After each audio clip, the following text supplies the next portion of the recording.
Bien, la clase pasada ustedes tenían como tarea y como organizadores de clases dos textos. Un texto de Ana María Brígido y un texto de Marengui Puiggrós.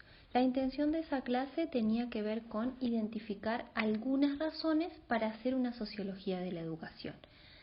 Yo reconozco que ustedes a lo mejor no saben con tanta precisión qué es la sociología y qué es la sociología de la educación y demás. Vamos a ir lentamente llegando hasta ahí. Pero estas primeras lecturas tuvieron que ver con identificar algunas razones para darnos cuenta por qué una disciplina como la sociología tiene cosas para decir de la educación. Durante esta semana yo les voy a subir la síntesis con sus respuestas. Eso puede ayudar un montón para entender mejor los textos porque ustedes hicieron el esfuerzo de explicar las razones con sus palabras. Sin embargo, ahora para pasar con algunos conocimientos claros a la próxima clase, voy a hacer un repaso de lo que ustedes encontraron en los materiales. En el texto de Ana María Brígido, lo que la autora hace es definir a la educación como un fenómeno social. Para esto utiliza las ideas de Durkheim, que fue el que usó por primera vez el término hechos sociales y explica por qué la educación es un hecho social.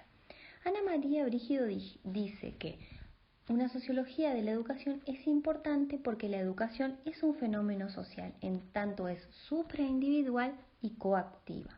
Por supraindividual entiende que es un fenómeno que está más allá de quienes lo hacemos, ¿sí? Ninguno de nosotros dudaría de que la educación existe por fuera de nosotros enseñando, ustedes aprendiendo, ¿sí? La educación está, pertenece a la sociedad.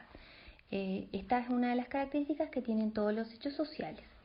Y la segunda característica de la educación como fenómeno social es que es coactiva. ¿Esto qué quiere decir? Que en el acto educativo existe la intención de transmitir a otros formas de ver, de sentir, de obrar, ¿sí? Una visión respecto a la sociedad y a lo que la sociedad espera de ese individuo. Eso es lo que hace la educación. Ana María Brígido dice que las razones que da Durkheim son importantes, importantísimas, pero que también hay otras razones por las cuales es importante una sociología de la educación. Dentro de esas razones ella va a mencionar tres. Yo se las escribí en la clase pasada y ahora se las voy a decir también. Una de las otras razones es que el contenido que se transmite tiene que ver con lo que la sociedad considera valioso, ¿sí? Nosotros vamos a la escuela, seleccionamos contenidos de aquello que la sociedad considera significativo de transmitir a los nuevos, ¿sí? Entonces ese contenido dice muchísimo de la sociedad que tenemos y de la sociedad que queremos. Otra de las razones por las cuales es importante una sociología de la educación son las mismas instituciones educativas, porque ellas son centrales en la transmisión de los conocimientos, de los contenidos en la educación. Y la tercera razón que da Ana María Brígido es la relación entre generaciones en que se sostiene la educación. Nosotros educamos y en esa educación hay unos nuevos que reciben el legado y nosotros transmitiendo ese legado. Y en esa transmisión, dice Ana María Brígido, se juega la posibilidad de reproducir lo que la sociedad es o de cambiar las sociedades. O sea, se juega la posibilidad de la reproducción social o del cambio social. Esto es muy, muy importante y lo van a leer en varios textos, ¿sí? Es importante que vayámonos haciéndonos de esta idea. Bien, hasta ahí el texto de Ana María Brígido.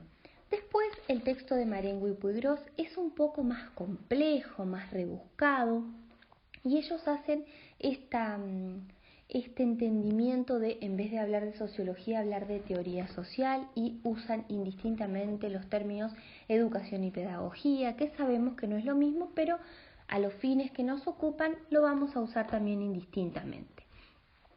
Marengui y Puiggrós dicen que la sociología y la pedagogía están tan emparentadas que a veces hasta se confunden. Y después empieza a decir cuáles son las razones por las cuales es importante esta relación. Primera razón es que el método sociológico brinda instrumentos para la producción de conocimiento educativo. Esto es, las formas que los sociólogos tienen de generar conocimiento en el campo sociológico les sirve a la educación para conocer mejor el fenómeno educativo. Para conocer mejor el fenómeno educativo que va más allá de la relación educador-educando, ¿sí? Que tiene que ver con el contexto social, por ejemplo, en que se da esa relación. Después, Marengo y Puigros dice que lo que las teorías sociológicas estudian permiten un conocimiento de las consecuencias sociales de la acción educativa. Esto quiere decir que las teorías sociológicas permiten ver para qué estudiamos, qué alcance tiene pasar por la escuela o no pasar, qué alcance tiene la formación en las personas. Como una tercera razón podemos decir que el abordaje que la sociología hace de los contenidos, de cuándo aparecieron determinados contenidos, de cuándo aparecieron ciertas disciplinas, de cómo el momento histórico hizo que esa disciplina aparezca, son muy importantes para la educación, porque hablan de los contenidos que muchas veces la educación transmite. Una cuarta razón es que la sociología permite identificar las tensiones presentes en el educar. Ustedes tienen súper claro que la educación no es nunca jamás un acto neutral, inocuo, sino que cuando educamos lo hacemos con determinadas intenciones, ¿sí? En esas intenciones está la posibilidad de reproducir lo que ya existe en el orden social, esto quiere decir de educar para que las cosas sigan estando como están o de educar para que algunas cosas cambien. Eso sería para la transformación social.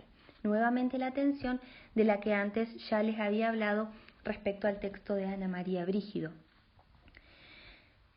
Como una quinta razón, Marengo y Puigros dicen que existen fenómenos sociales que son importantes de pensar en relación a cómo se ven en la educación. Y existen fenómenos sociales que se viven en el mundo educativo que a la sociología les sirve pensarlos para ver ahí qué aparece. Estos fenómenos son la globalización, el mercado, las comunicaciones, la informática, ¿sí? Son esos fenómenos que si aparecen en el mundo social impactan en la educación y si aparecen de algún modo singular en la educación, a la sociología le conviene pensar cómo aparece, por qué aparece así, por qué resulta así en la educación, ¿sí? Hay como relaciones de ida y vuelta.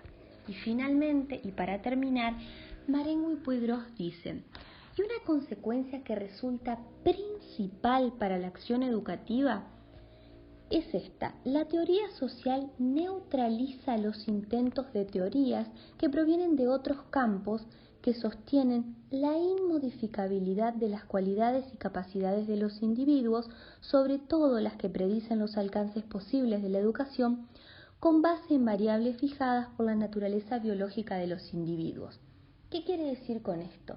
Que existen un montón de corrientes, de pensadores, de teóricos que sostienen que triunfar o fracasar, por ejemplo, en la educación depende pura y exclusivamente del individuo y de sus capacidades. Y la sociología dice, no, en la educación como hecho social se juegan un montón de variables y las variables sociales que se juegan en ese hecho son tan importantes como lo individual que allí se implica.